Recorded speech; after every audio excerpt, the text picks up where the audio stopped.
Mga halaman na magbibigay ng proteksyon sa lahat ng miyembro ng pamilya.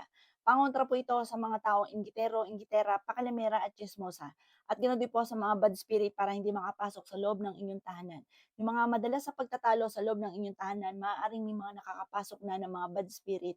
Kaya napapansin ninyo, away-away ang pamilya, kahit anong gawing kayod ay sa wala. Mainam na magawa niyo po ito at makakatulong po ito upang sa ganon, kayo pa mga bossing ko ay layuan ng mga kamalasan mga bossing. Mainam, meron kayong 7 na aking mga mababanggit. Kaya maghanap na po kayo at napakaswerte rin po nito lalo na sa taon ng 2026 Year of the Horse Fire. Fire po tayo sa 5 elements. Mas nagiging mainitin, mas diyan papasok mga bossing ko yung inggitera, naiinggit, nanalangin ng masama. Tumatalab sa atin mga bossing ko dahil wala tayong proteksyon. Kaya dapat meron kayong ganito sa inyo pong bakuran. Magtanim ka ng ganito at hindi rin ito masama sa harapan ng inyong tahanan dahil proteksyon po ninyo ito sa mga taong inggitero at inggitera, pakalimera, tsismosa mga bossing at gano'n din po sa mga gumagamit ng kaliwa. Kaya mainam magawa niyo po ito na meron kayong ganito. Kasi sa 2026 Year of the Horse Fire, mas nagiging mainitin ang ulo ng bawat isa, mas dadami po diyan ang mga inggitera, mga pakalimera, yung mga masamang intensyon. Kasi umiiksi lalo ang kanilang pasensya. At gano'n din po pagdating sa usapin ng pinansiyal, nadaan lang lagi, parang parang sinisilaban, mabilis lang dumadaan ang kaperahan po natin sa ating palad. Para mag-stay sa atin ang swerte, eto yung 7 mga bossing. Unang-una, meron po kayo mga bossing ko ng luyang itim. Marami po niya kayong mabibilhan sa mga garden. Luyang itim, maswerte po yan. Gano'n din po mga bossing ko ang tanglad.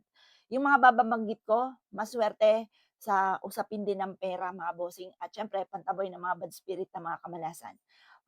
Gano'n din po mga bossing ko, yun nga po tanglad, luyang itim, tanglad, isulat niyo pa mga bossing.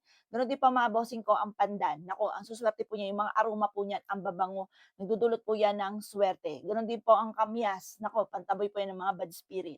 Gano'n din po ang panlima, atis mga bossing, kaya dapat meron kayong ganyan. Sabi nga po nila kung ayaw niyo ikaw'y makulam, maggamitan ng palipad hangin, dapat meron kang atis sa harapan ng bahay ninyo or sa loob ng inyo pong bakuran dahil maswerte po 'yan. Tapos pang-anim, anunas, yung parang alam niyo yung anunas, yung para bang yung guyabano, yung parang gano'n ang itsura po nun tapos yung aroma po nun mabango, parang guyabano. Gano'n din po ang mga bossing ko, ang pampito, puno ng laurel. Dapat meron kayong puno ng laurel. Ako pa mga boss, nagsimula lang ako sa isang laurel.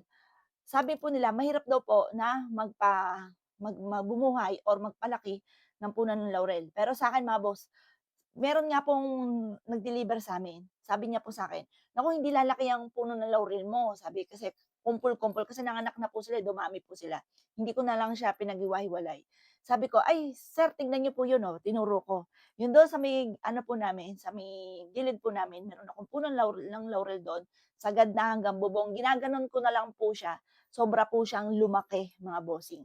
'Yan po mga bossing sign din po 'yan kapag napadami niyo, lumaki po siya, yumabong sa inyo, naku swerte ang dulot niya sa inyo. Kaya kapag po ganyan mga boss, lalo niyo siyang alagaan. Tapos yung mga nabanggit kong 7, napakaswerte po yan. Gusto niyo, pare-parehas po yan, meron kayo. Ewan ko lang kung malasing ka pa, lalo na sa darating na 2026 Year of the Horse Fire mga bossing. O paano? Good luck po sa inyo po lahat.